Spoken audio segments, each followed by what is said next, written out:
Making a habit of stretching is one of the best things that you can do for your body. However, there are some common mistakes that you're going to want to avoid in order to ensure that you stretch most effectively. I mean, you're taking the time and the energy to do it, so you might as well get the most out of it. And of course, we also want to make sure that we're staying safe to help protect ourselves. So I've made a list of 10 mistakes that you're going to want to avoid.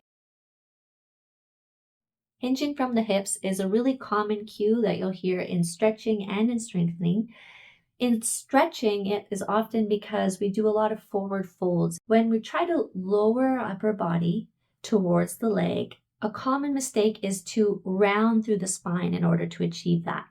So rather than thinking of getting your head as low as you can, we want to hinge from the hips. So that's that movement from the hip to tilt forward.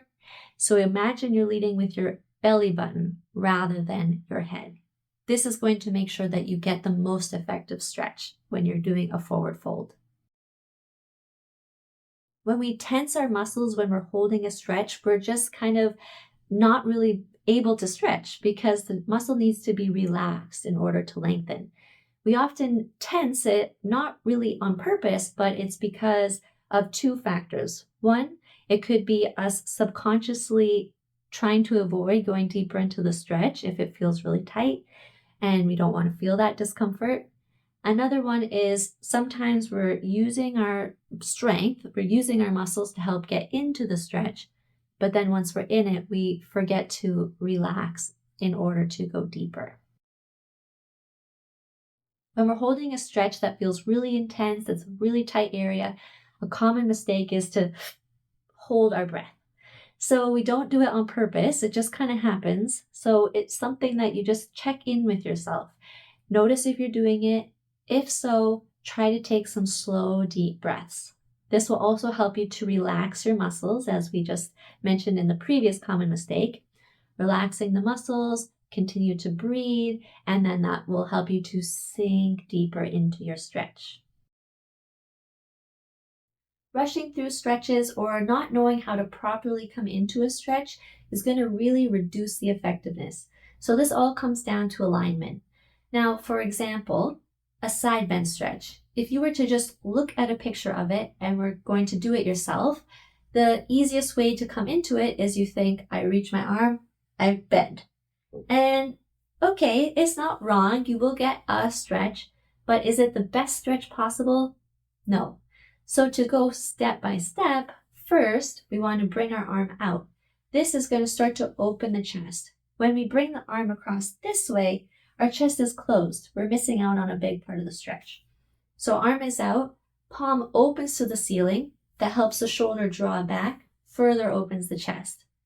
Reaching up towards the ceiling and reaching as high as we can. We're already starting to lengthen through our side, and then we curve over. We're getting a much deeper stretch than if we just kind of skip to the end and simply did this. So following along with an instructor's cues step by step is going to really help you get the most out of your stretch. Warming up before stretching is really important if your goal is to get really deep stretches and increase your flexibility. So doing some active movement beforehand, that's going to warm up your muscle. It's going to make it more elastic so that it's more ready to be lengthened, and it's also safer when you're going into those deep stretches. If you're doing more of a relaxing, gentle stretch, it is okay if you haven't done a big warm-up before, but it's good to get some movement through the joints first. And when you do go into a holding stretch, just being cautious and going to a level where you start to feel that pull and not pushing it too far. Now, as I just mentioned with doing the gentle stretches to make sure you don't go too far, this does still apply to any stretching, even if you are warmed up. So listening to your body is a very key facet to stretching. You want to go deeper, you want to be able to hold it and relax, and you want to improve your flexibility. But if you're not sure what's too much, it is better to err on the side of caution. So holding it to that point where you feel the stretch, you can always stay there, breathe, continue to hold, then see if you can go a little further. Be gentle. Move slowly, in control. It's never a pull. It's never, using a lot of force to get into the stretch. So if it feels natural and comfortable to go further, then go further. Otherwise, just stretch to the level you feel comfortable with. Depending on how you feel and what your goals are is going to influence how often you should stretch. If you're simply trying to maintain your current level, 2 to 3 times a week is pretty good. If you're trying to increase your flexibility and increase your range of motion, then the International Journal of Sports Medicine recommends stretching each muscle group 5 times a week for 5 minutes. So I don't want this to feel overwhelming. Remember that stretching should be a lifelong habit. So if you're not stretching 5 times a week or 2 or 3 times, don't stress out. Start small, start with what's manageable for you, make it a habit, and then over time add on. Because this is something for the rest of your life. You do not have to do it all right now. Your muscles need time in order to relax and lengthen. So at a minimum, in order for your stretch to be effective, you should be holding it for 20 seconds. 30 seconds is better and longer if possible, but at least 20 seconds.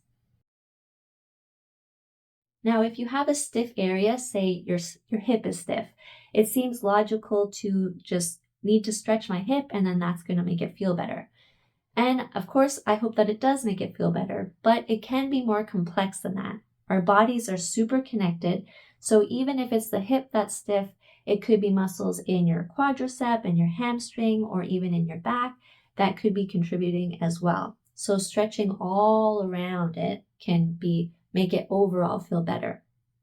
Also, even if there's an area that doesn't feel stiff yet, why wait until it feels stiff to stretch? Much better to do preventative measures, stretching regularly throughout your whole body so you can avoid feeling that way in the first place. It isn't always this one size fits all type of thing. What works for one person might not necessarily work for you. So it's important to understand your body and have that awareness and know what's going to be most effective for you. Using a hamstring stretch as an example, there are many ways that you can stretch your hamstring. From standing, to sitting in a chair, to sitting on the floor, to laying down using a strap. So finding what works for you is going to ensure that you get the best stretch. Because, for example, if sitting on the floor is uncomfortable or it's hard to sit straight, your muscles are so tight in that position that it's going to make it very hard to get an effective stretch. Much better to do a seated version or standing version. Stretching is an amazing way for you to care for your body, and avoiding these mistakes is going to help you to do it in the best way possible, safely and effectively. So don't forget to listen to your body and don't be afraid to try different variations and find what works best for you. If you found this video helpful, please give it a thumbs up and don't forget to subscribe so you don't miss any tips on how to improve your flexibility, your strength, and stability. And I'll see you in the next video.